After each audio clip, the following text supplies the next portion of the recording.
hosted by ICICI Securities. As a reminder, all participant line will be in the listen-only mode, and there will be an opportunity for you to ask questions after the presentation concludes. Should you need assistance during the conference call, please signal an operator by pressing star then 0 on your touchtone phone.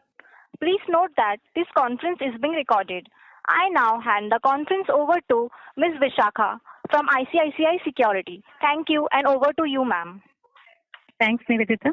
Good afternoon, everyone. Thanks to CIE India Auto Limited management for giving us the opportunity to host the call.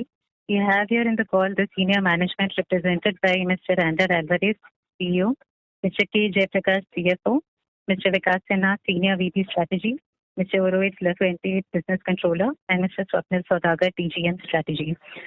Over to the management to take this ahead. Thank you. Yeah, thanks, Vishakha. This is Vikas. I welcome all of you on this call, as also Ander, as CEO. We'll go through the Q3CY24 results of CIE Automotive India Limited. First up on page 5, we have an overview of the simplified holding structure of CIE India and its subsidiaries. Please do have a look. We now start with results of the India operations for Q3CY24 on page 7. Sales were INR 14,707 million, EBITDA INR 2,606 million, EBIT INR 2,032 million, and EBT INR 1,997 million. The sales grew 2.2% year-on-year, EBITDA 8%, EBIT 9%, and EBT 14%. EBITDA margin in Q3CY24 is at 17.7% compared to 16.7% in Q3CY23 and 18.1% in Q2CY24. The year-on-year sales growth of 2.2% was same as the weighted average market growth across the market segments we operate in. There are some mitigating factors to consider. The light vehicle market has shown a decline in this quarter, a very slight decline in this quarter as compared to the same period last year. Tractor market remained largely flat at a 3% growth over last year. The two-wheeler market has grown well on the back of festive demand. The delay in the ramp-up of some of our orders has unfortunately continued, and this has impacted sales growth. But that should be corrected in the coming quarters. We have postponed, that a little bit. Nevertheless, we are happy to note that EBT grew by a healthy 14% in spite of the anemic growth this quarter. We will continue to focus on operational improvement, which is shown by the margin trends despite the weak market environment. Overall, we have positive expectations on growth and margins from all our verticals in India. The market situation in India is, we are cautiously optimistic about it with mixed growth trajectories in the different segments. The trend of growth in the two-wheeler segment should continue, and the festive season is expected to give a boost to this segment. Tractors will continue to be steady on a high base with rural income showing recovery. The light vehicle market, though, will see a steady growth of around 5%, unlike the heady growth seen over the last few quarters. Now we move to the results of our European operations for Q3CY24 on page 8. Sales fell to INR 5899 million from INR 7262 million in Q3CY23 and is a combination of the drop in the European light vehicle market and the extended slowdown in the US off-highway market affecting Metal Castello that we have been talking about since the last few quarters.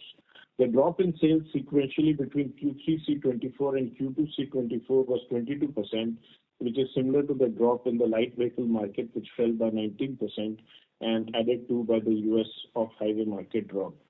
The Q3CY24 EBITDA in Europe was INR 942 million, EBIT INR 719 million, and EBT INR 602 million. EBITDA margin in Q3CY24 was 16.0% compared to 17.2% in Q3CY23 and 17.0% in Q2CY24, which shows that despite the sales drop, the corrective measures that we had started taking in the previous quarter has helped us protect our margins somewhat. The market situation in the coming quarters remains uncertain, with the uncertainty in the light vehicle market continuing. The EV penetration in the European auto sales has also been stagnating around 12 to 14% and will continue to be at the same level given the uncertainty around the evolution of the technology. Our attempt will be to be in step with the market while maintaining our margins. And now if we go to page 9, we'll see the consolidated results for Q3C24. Sales were INR 20606 million, EBITDA INR 3548 million, EBIT 2750 million, and EBT 2600 million. Despite the European sales drop, the consolidated EBITDA margin for the quarter was 17.2% versus 16.9% in Q3C23. While sales dropped by 5%, EBITDA dropped by 3%, EBIT by 4%. However, EBT grew by 2%. The YTD September 9-month results for the India operations are on page 11. Sales were INR 43558 million, EBITDA 7905 million, EBIT 62334 million, EBT 6049 million, and PAT INR 4503 million. This translates into a sales growth of 5% compared to the corresponding period in C23, higher than the YTD weighted average market growth. While sales grew by 5%, PAT grew by 22% year-on-year, and this was achieved by improving efficiencies, product mix, and strong focus on costs. The YTD 9-month results for Europe are on page 12. Sales were INR 22445 million, a 12% decrease over the corresponding period last year. EBITDA was INR 3669 million, EBIT INR 2842 million, EBT INR 2455 million, and PAT INR 1923 million. To be noted here is that last year's PAT includes INR 3356 million of profit from discontinued operations as mentioned previously. Despite the sales drop, EBITDA margin came in at around 16.3%. The consolidated YTD 9-month results are on page 13. Sales were INR 66003 million, a slight decrease over last year. EBITDA was INR 11574 million, EBIT INR 9076 million, EBT INR 8504 million, and PAT INR 6425 million. As explained, that is about 642 crores. As explained in the previous section, PAT includes 3356 million of profits. That was for the previous year.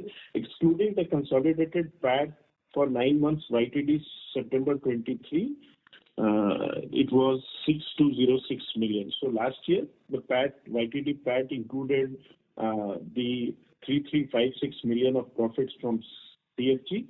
Excluding that, last year's YTD September 23 PAT was INR 6206 million, and therefore if you compare with the YTD September 24 PAT of 6425 million, we have achieved a PAT growth of 3.5% this year. It is to be noted that despite YTD consolidated sales being minus 1%, the PAT without discontinued operations has grown by 3.5%. So with that, we can proceed to Q&A. Thanks.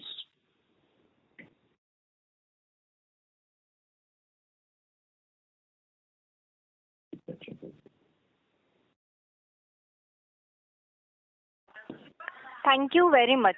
We will now begin the question and answer session. Anyone who wishes to ask a question may press star and 1 on the touchtone telephone. If you wish to remove yourself from the question queue, you may press star and 2. Participants are requested to use handset while asking a question. Ladies and gentlemen, we will wait for a moment while the question queue assembles.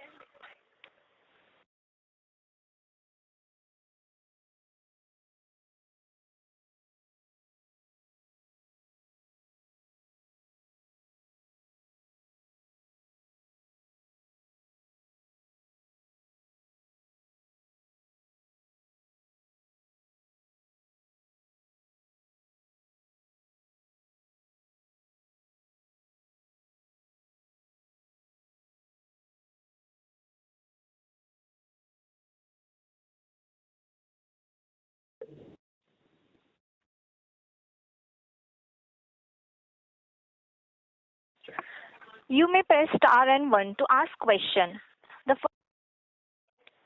first question is from the line of Siddhant from Goodwill. Please go ahead. Yeah.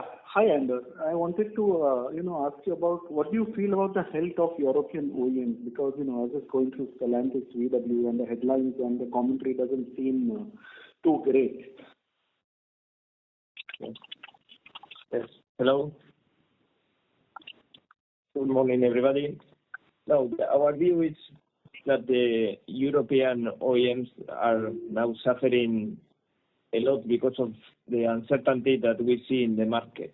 Okay? There are several things that are going on in the European market or in the automotive world, and one of them is the electrification. As you know, electrification in Europe has slowed down. The growth of the electrification has slowed down. We were expecting to end this year at about 20% of market share with pure electric vehicles, and the reality is that they will be around 12 to 13%. So this is much lower than expected. On top of that, next year, from January next year, there will be penalties to the OEMs if they pass these levels of CO2 emissions in their average fleets. So if they are not getting the required electrified vehicles, they will have to pay a huge amount of money in penalties to the European Commission. So this is also creating a big stress in the market and in the OEMs. And also that additionally, with this uncertainty in the technology, the market is going down. We saw the first quarter was not bad. The second quarter was weaker. The third quarter has been quite weak with a drop of around 7% in the market. And probably we will see this trend to continue in the next quarters. So yes, all the car makers are even let's say that have issued profit warnings as the situation is quite unstable and uncertain. So that's the environment we need to work for and we need to manage, and that's one of the reasons of the drop that we had in our European business. On top of that, you know that we have another business working for off-highway trucks for US, mainly in our Metal Castello gears business. That is still depressed. This market is still depressed. Still, we expect that let's say that this market will revamp during mid of next year after the US elections are over, and then the new let's say the new government starts with the new policies. So we will expect that the market will go up in the second half of the year. Okay, so that's the real tough environment. Our customers are having difficulties. The uncertainty is there. The electrification is kind of blocked, or the path of the growth is not happening. And on top of that, we have in Europe, at least the view in Europe is the additional stress factor is the entrance of the Chinese vehicles that are getting, let's say, bigger and bigger market share. Now with the duties that has been imposed, probably there will be a certain slowdown of the Chinese introduction, but the commercial war, it's also not helping to the global economy. So this is the environment that we are trying to navigate through, and okay, this is the situation. Thank you for the question, sir. The next question is from the line of Jinesh Gandhi from Ambit Capital. Please go ahead, sir. And then just to clarify, did you indicate that Metal Castello business and the end market in US for off-highway will recover from second half CY25, or we expect that to happen from first half itself, given new government would be in place? Oh, we expect that this market to recover by Q2, Q3, 2025. Okay, we will expect that in the next couple of quarters we will keep the current situation, let's say the current depressed situation. We will not drop further. I mean, we are now in the bottom side of the cycle. Then we expect to start recovering slowly. That's what our customers are informing us. And also, as you know, we got in Metal Castello an important business for electric transmission manufacturer in the US, and these programs has been also delayed in US. So once these programs start ramping up, we will see also our sales in Metal Castello going up. So yes, we need to wait. We are now managing the situation with our cost-cutting activities, and we are keeping the margins rationally. I think that we have done a good job there. And once we get again the market and we get again the sales in the next quarters, I mean, hopefully the sooner the better, but we can expect that it will happen in the Q2, Q3 next year. Then we will see our figures again revamping up. Okay. And what would be the current run rate for Metal Castello in terms of quarterly run rate of revenues in 3Q, how it was at peak and how it was in second quarter? If you can throw some light on that. I didn't catch it. Current run rate, what is the monthly rate right now and what it used to be earlier? Okay. So in just monthly figures, I can give you monthly figures. We were in about 6 million euros per month. That was the average, between 6 to 6.5.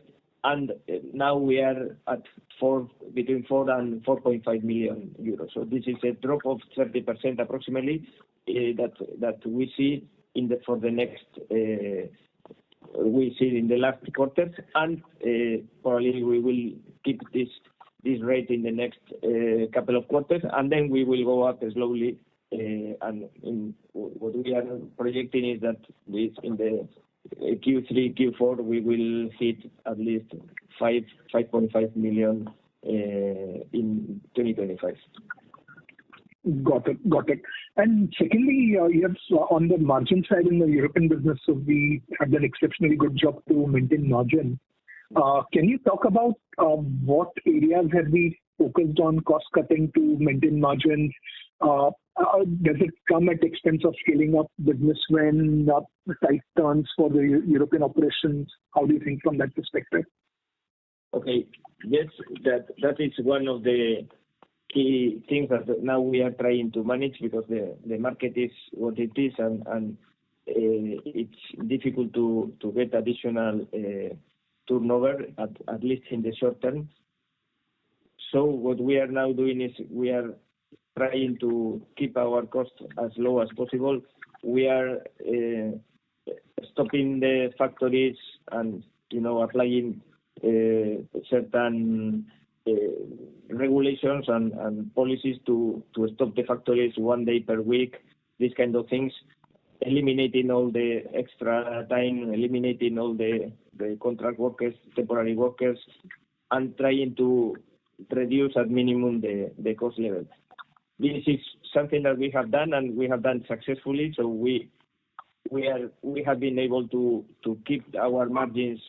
We of course we lose some margin because we cannot offset all the drop. This is not possible. But we only lost 1-2%, and this is what we are trying to do. Our companies, even this situation, are generating cash, so we are a cash generating unit even in these conditions. So we are quite relaxed in that sense. So there is no panic, no fear at all. So the viability of the business is there, and we will for sure be stronger once this crisis is over. Okay, you know that in this situation the weaker competitors will suffer, so there will be a consolidation. We are already perceiving certain difficulties in some of our competitors in the region. So we expect to be the one of the winners when we consolidate the business coming from those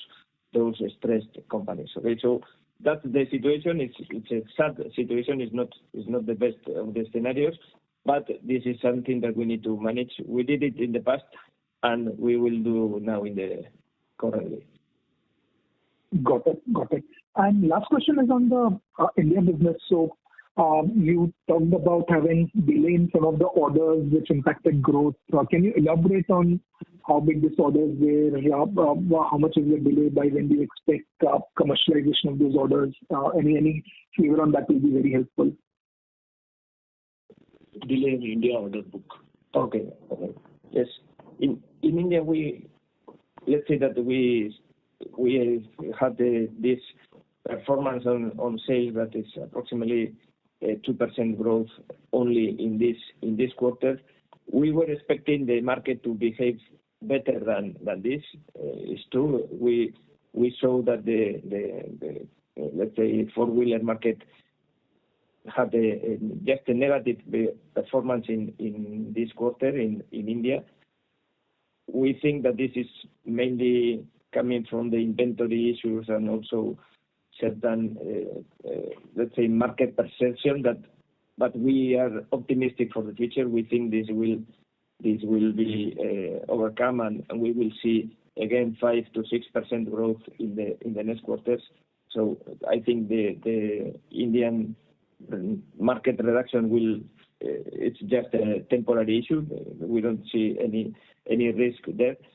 So on top of that, we have been hit by the delay of the certain projects that we have, especially the export projects, and this is directly related to the status of the European automotive market. Okay, with this slowdown and especially with the delay of all the electrification programs that the customers are postponing because of the situation that they are facing. Okay, so there is a general delay on all the electrification programs, and we are just waiting for them. So we will probably see in India the new programs that we got, especially in our Hosur plant. I mean, our brand new plant in Hosur. We already see certain ramp-ups happening, and in the next quarters we will see this growth, and because these projects are ramping up, especially these are programs for Stellantis in Europe. Okay, so yes, the delay in the programs plus the weak market gave us just a small growth in this quarter, but okay, we are quite sure that we will continue growing properly in the next quarter. So we are still optimistic. We were expecting more for this quarter. Unfortunately, the market did not perform, but I think the basics and let's say the background of the Indian market, I think it's very, very positive. Two-wheeler is doing well. I think tractors and commercial vehicles are weak, and that those should recover also in the future. Got it. Great. Thanks and all the best. Thank you. Thank you very much. Thank you. The next question is from the line of Pratik Kothari from Unique PMS. Go ahead, sir. Yes, hi, good afternoon. So one on India, I mean, despite the investments that we've made over the last few years and that not being ramped up, our margins are, I mean, very good. So this is, we have completely controlled our cost, and this is what we are seeing, or this is despite waiting for ramp up to come, and maybe we should see something more. Yeah, no, you're right. I mean, we have controlled our costs perfectly in all this period. You know that we have been pushing a lot in efficiency and in the internal improvements, and these actions are paying results. So in that sense, we are quite satisfied. Our margins are, yes, close to this 18% that we were looking for, and we are quite sure that we will get those figures. And this, if we had this additional growth that we were expecting, probably we would have improved our margins too. Okay, so yes, I think in India we are doing well. The potential to improve even more, of course, it will be supported by the growth of our turnover, and that's what we expect to do in the next quarters. Correct. And so this would be, I believe, function of the productivity gains that we have been trying to implement and see for the longest of times. This improvement in India margins is due to productivity improvements that we have been doing and these are the past projects in productivity improvement. Yes, that is true. But not only that, I mean, we are during this week we have been working here with all the operational teams, and we have identified several improvement plans in all the verticals, and we continue this path. So we can expect even further improvements and let's say better performance in the next years, thanks to this action plan that we have already prepared. And of course, if these action plans are supported by higher sales, the situation will be much better. Okay, so I would say that all the verticals are doing quite well in India. We have had a better growth in the aluminum. I mean, aluminum is outperforming the rest of the businesses in terms of growth. Also, our composite business is growing well. Our gear business is also doing well. Then the businesses depending more on commercial vehicles and tractors has been suffering more, like our castings or our forgings divisions. But overall, you saw the results and the margins. We were able to keep this close to 18%, a little bit less than 18. So that's the target that we have in the short term. Correct. And so one comment on exports from India. I mean, we were at 12-13% of sales. Where are we, and any outlook, any developments there? Yeah, the exports in this quarter were reduced a little bit because of the market situation outside. I mean, the demand has gone down in Europe and US, so the export will be around 10%, because exactly it's around 10% this quarter. 11. Yes, between 10 and 11%. That is the reality, and we are already working to increase this export rate. Okay? You know that as a global company, we have a policy to be local to local, to supply our customers local to local. That was the CIE global policy, because we are present in all the automotive regions in the world. So avoiding transport costs, big inventories, geopolitical risks, foreign the exchange rate risks.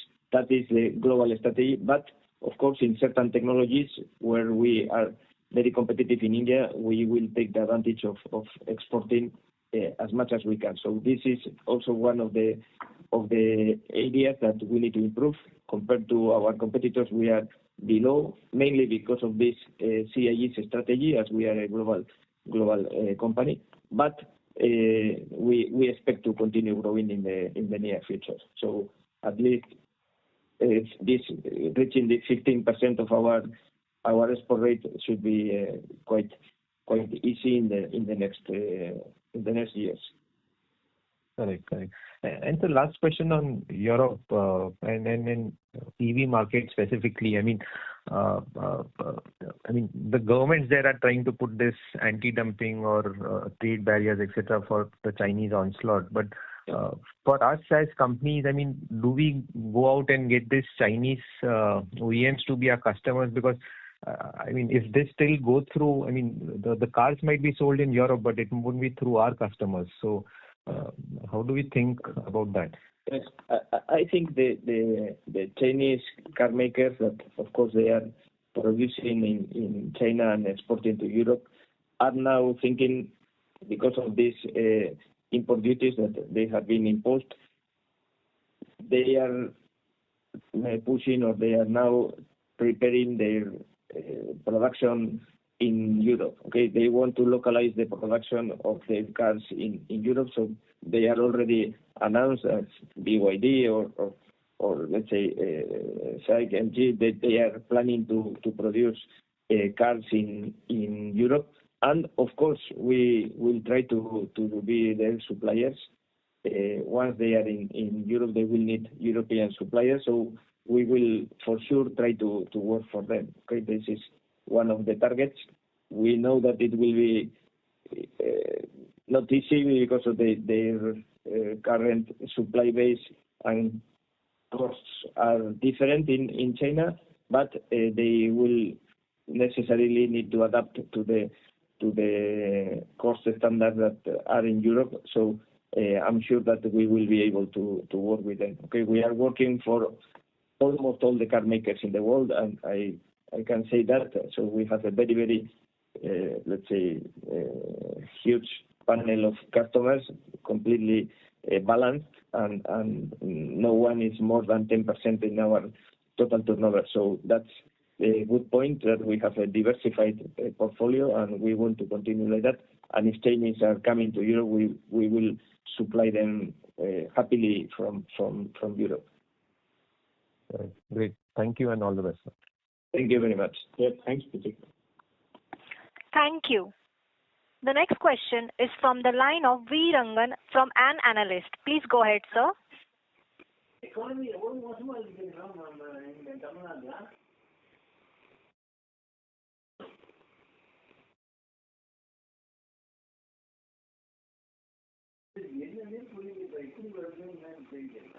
We are unable to hear.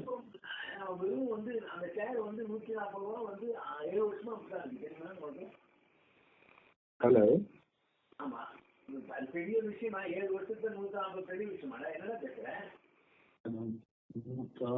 Moderator, I think we can't hear anything from. We'll take the next.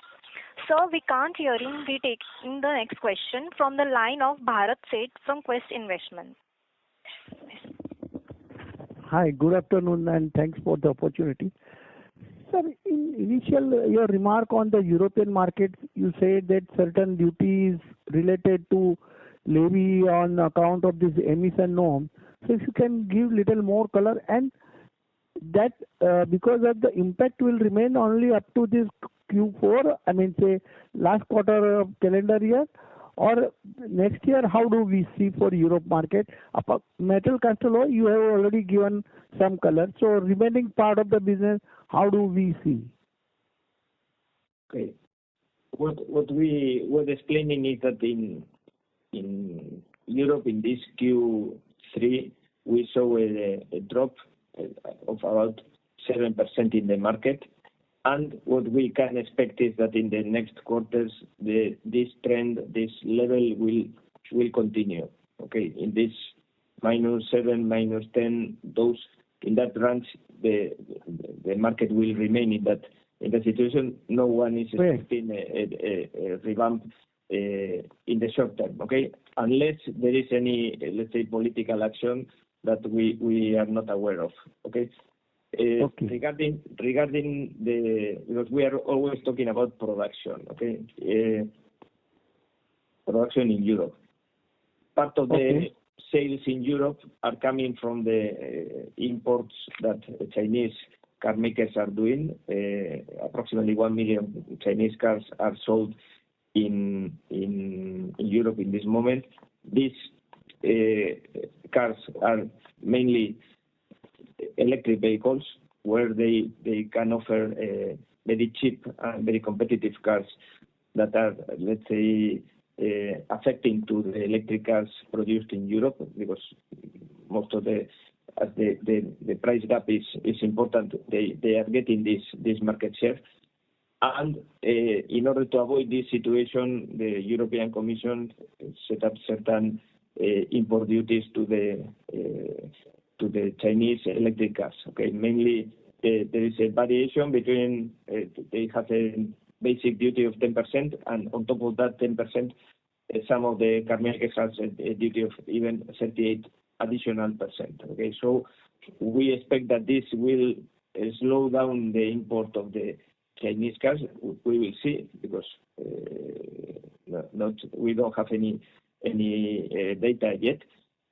But what we see also and what we think is that these import duties will encourage Chinese car makers to implement and to launch factories in Europe, to produce in Europe, to avoid these import duties. So we will see certain changes in the market for sure due to this situation. That's our view. And coming back to the Metal Castello's evolution, Metal Castello is in a very, let's say, weak situation, because we are now selling this in the range of 4 to 4.5 million euros per month, mainly because of the drop in the export market to the US. And the off-highway market in US is very low, and we expect this to recover in the second half of next year.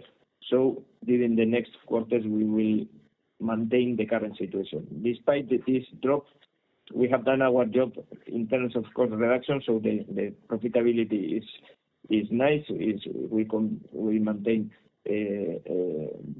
nice EBITDA margin there, and we are generating cash. So let's say that we are waiting for the market to revamp, and we will be ready to catch up when this happens. So in this moment, the situation is that we are not nervous. The situation is full under control, and we will wait for the better moments to come.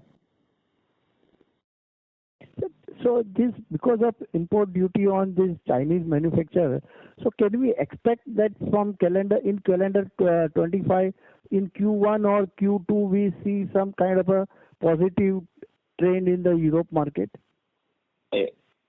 We think that in the electric vehicle market we should see this improvement. Yes, that's what we can expect. But okay, this is something that we need to wait and see.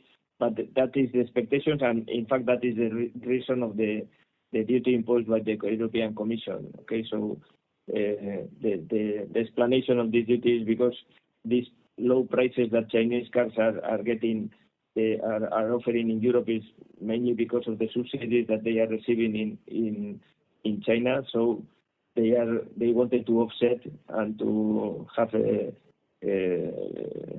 say the same level for all of us.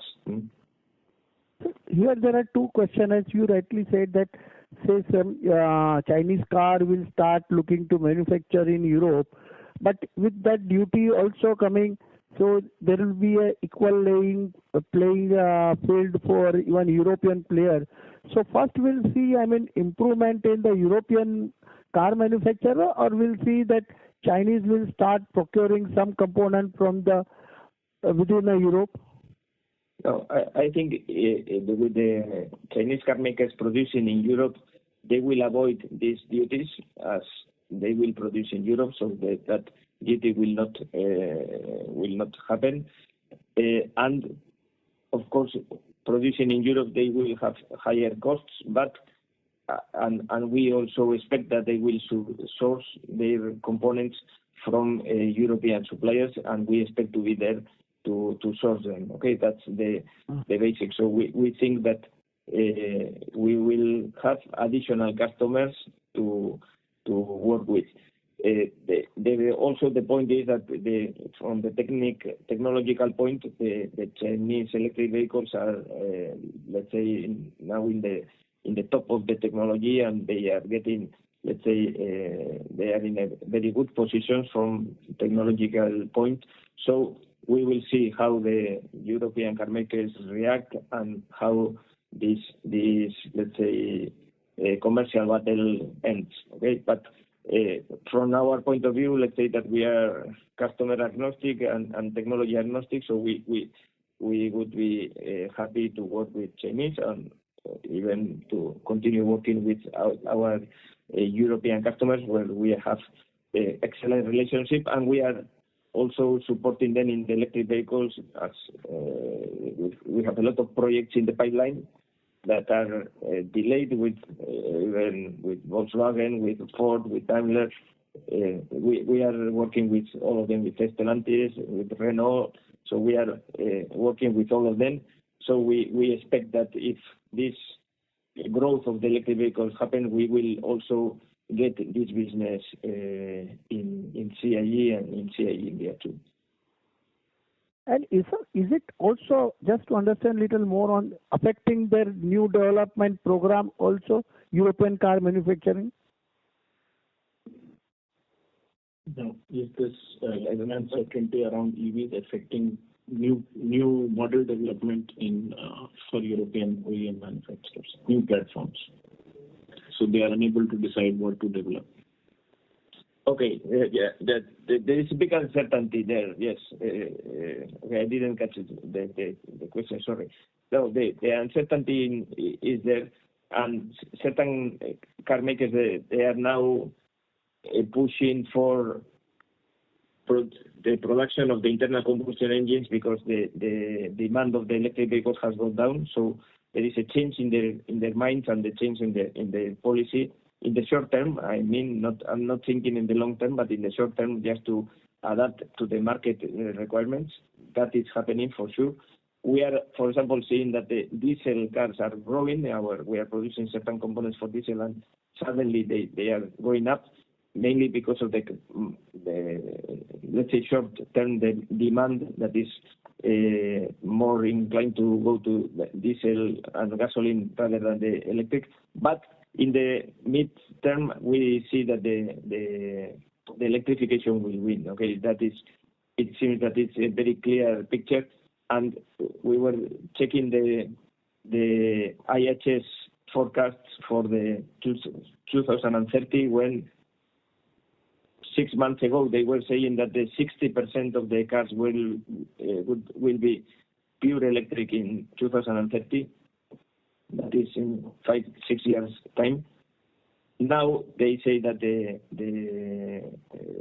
in 2030 only 50% of the cars will be pure electric, and in all the interactions that we have with our customers, and they have their own let's say studies and forecasts, and most of them they are showing that they expect the electric vehicles to be between 30 to 40% in that period. So there is a big uncertainty there. I mean, depending on the policies from the European Commission, it can be 50, it can be 30. I mean, depending on the policy, it will change. But what we see now for sure is that there is a slowdown because of the let's say the users that don't rely 100% on the electric vehicle because the infrastructure is not still there, and there are certain reasons that about the range anxiety and all these kind of things that are not fully solved yet.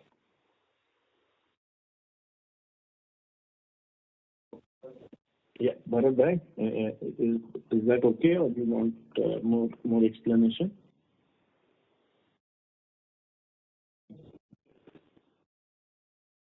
Hello, can you hear us, moderator?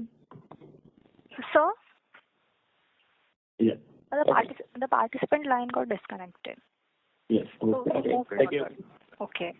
The next question is from the line of Nimish Shah from MK Investment Managers Limited. Please go ahead. Yeah, thanks for the opportunity. So I had a few questions on our India business. So you mentioned that the delay in ramp up of certain export projects. So are these orders for global customers, or are these orders for domestic customers for their exports? If you can just give some clarity on that. They are for global customers. They are from global customers like Stellantis, and these are our main customers for these programs of exports. Got it. So in the India business, our medium to long-term aspiration has been to grow 400 to 500 bips faster than the blended average industry growth. So do you feel, so is it linked to these projects which are getting delayed, or there is something else as well that so we need to add some more customers or gain some more market share for that growth to pick up? So you are right. I mean, we still keep this target to grow this 5% above the market. Unfortunately, we didn't get these figures mainly because of the delay on these programs. I mean, that has been a reality. But in the future, we will continue pursuing for that, and our order book that we follow every month is also in a very healthy situation. So we are getting new businesses.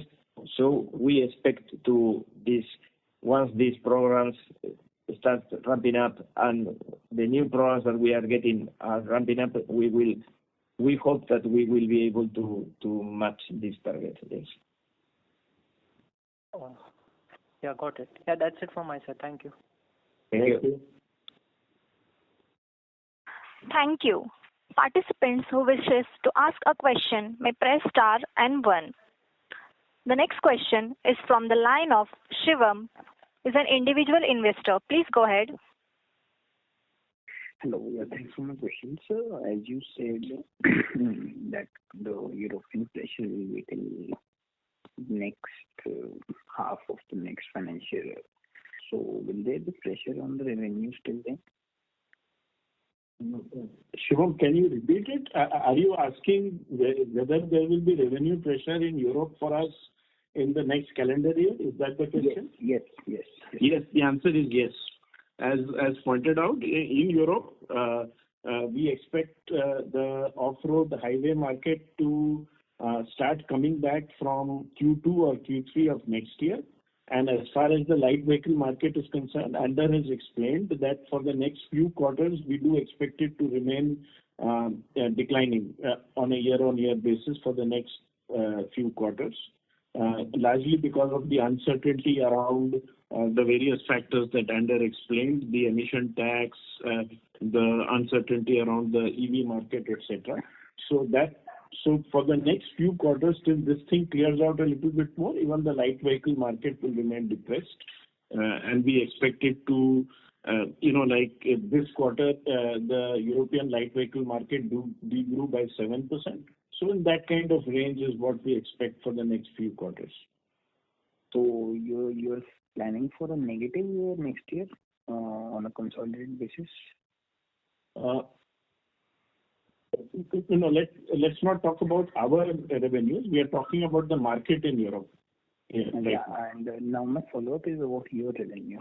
Like, will like for the next calendar year you are giving? Let's not talk about some forward-looking statements here, but as far as we do expect the Indian market to recover, as we pointed out, we expect the light vehicle market was negative this quarter. It will not remain negative. I think the tractor markets are picking up. The two-wheeler market remains quite good, close to 8 to 10% growth, definitely. So to that extent, the Indian market will recover, and the European market will be negative at least for the next 2 quarters, 2 or 3 quarters. So that's it. As far as what happens to our consolidated revenue, we'll come to it. As we said, it is not only about the markets; it's also about some of our order book coming back. Like being ramped up, which have been delayed, especially the Stellantis order in India, which is a very large order that we are talking about. So what happens to our consolidated revenue? We'll see.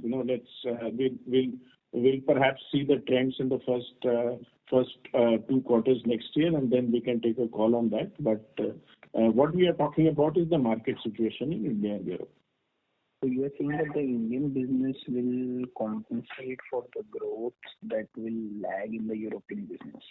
That's what as I said, let us not go there in terms of what happens to we are not forecasting our revenue here, and as I said, let's look at what happens in Q4, Q1, and then we can make some estimates.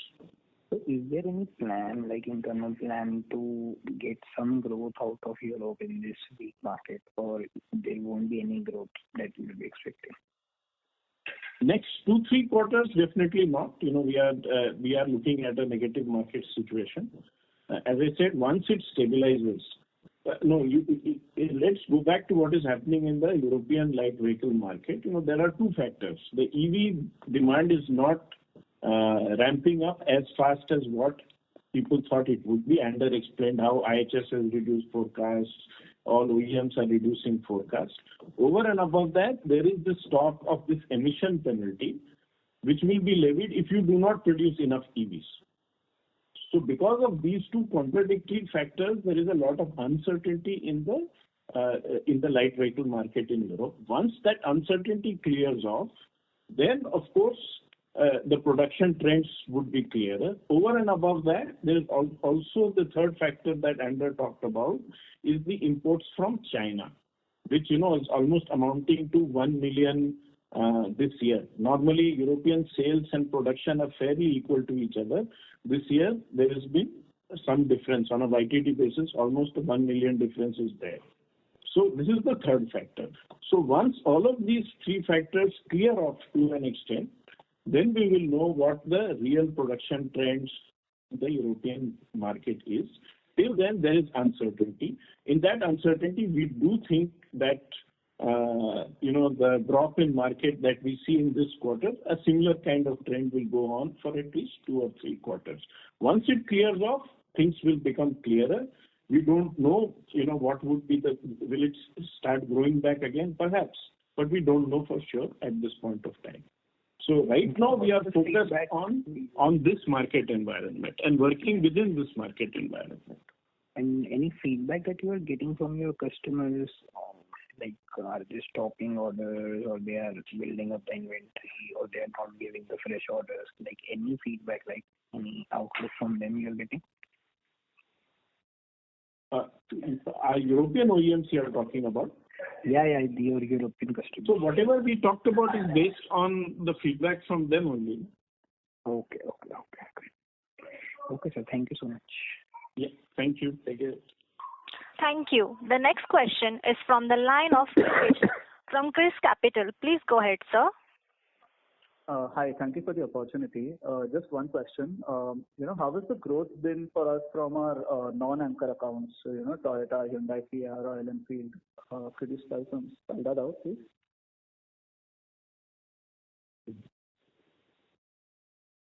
So growth outside M&M, Maruti, and Bajaj. How is it?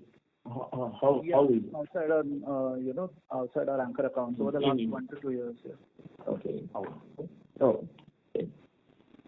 The customers are behaving according to the market. I mean, this is the evolution. We are now trying to grow with Hyundai. You know that in the last quarters the evolution was not as good as expected, but the trend and the expectations are positive. We are developing our, let's say, customer pie, and we are trying to grow with them, and we have several projects with them in the negotiations and in the pipeline.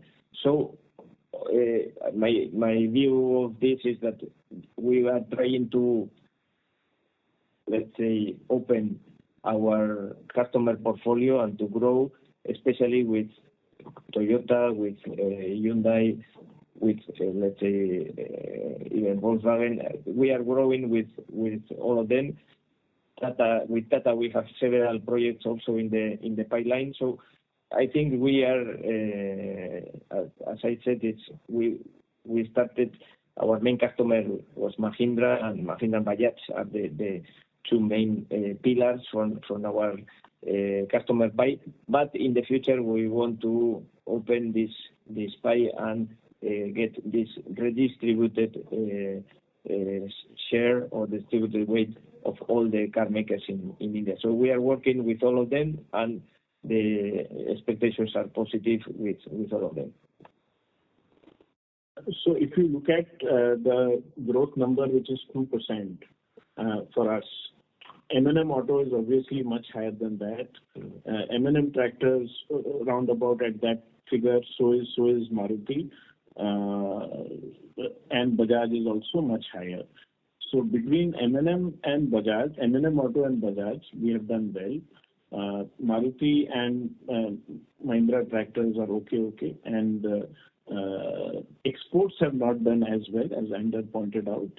Frankly, exports YTD this year has been lower than last year, and therefore the proportion has come down, as Ander has pointed out. So that is where we are. But for the other non-anchor customers, they have done reasonably well. So if you look at it in this fashion, then you can. It is the export part of the business that has not done as well. But the other non-anchor customers in India are doing reasonably well. And how large of our revenue mix would be our non-anchor customers? Our anchor customers, if you look at M&M, Maruti and Bajaj, is roughly around 55% of our business in India. Exports currently are roughly about, or last year, if like those are the numbers that we have put out in the public domain, was roughly about 14% last year. So the others were the domestic non-anchor customers. Okay, so the domestic non-anchor customers have seen a good growth on a small base. They are reasonable. Where this year we have not done well is on the export side, especially because some of our orders, and Ander has specifically pointed out about Stellantis, which is a global order that we had, has not done.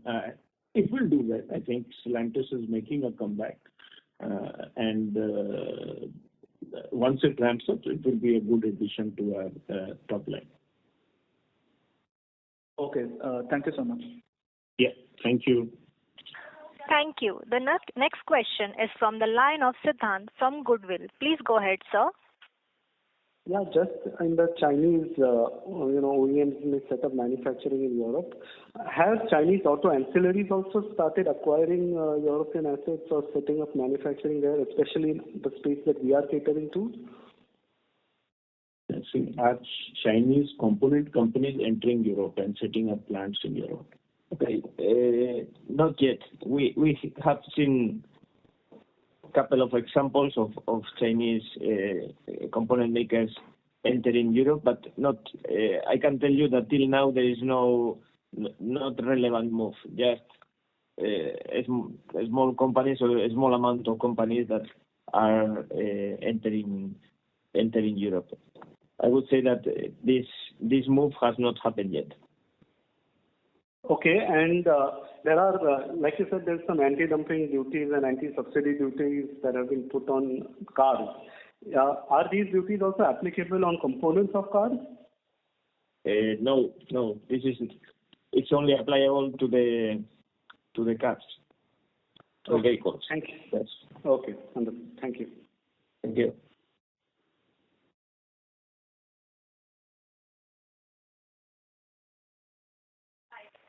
Thank you. The next question is from the line of Bharat Sheth from Quest Investment. Please go ahead, sir. I said sorry, my line was disconnected and I was dropped out. That's one. Remaining question answer I already got it, and wish you all, the festive season greeting. Thank you. Thank you very much. The same for you. Thank you, Bharat. Thank you.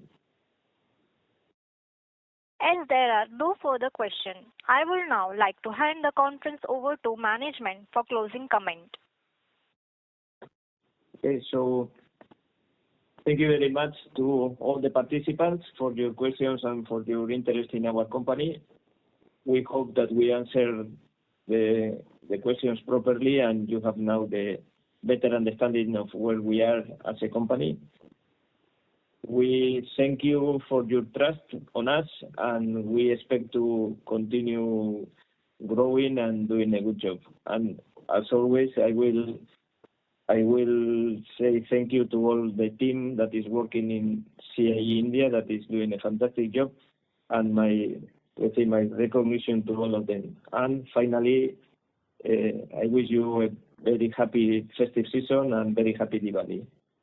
Goodbye. Yeah. Thanks. Happy Diwali to all. Bye. On behalf of ICICI Security, that conclude this conference. Thank you for joining us, and you may now disconnect your lines.